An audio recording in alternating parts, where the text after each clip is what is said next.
من چرا شب و روز دعا میکنم داداش؟ چون دوست ندارم وایسم 70 سالی خدا میاد سراغم، شاید تو 70 سالگی بیاد، شاید فردا بیاد.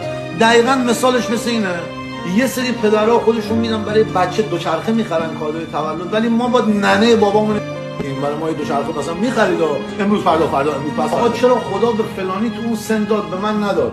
حالا اون شانس آورد داد دیگه، مثل اون پدری که برای بچه‌ش دوچرخه خرید.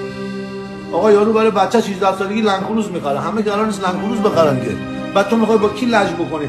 من تا 70 سالگی نمیخوام بشینم شاید بابای من برای من دوچرخه بخره. نه، من هر روز صبح و شب خدایا سلامتی رو من بده، سلامتی رو بده، بقیه رو درست میکنم.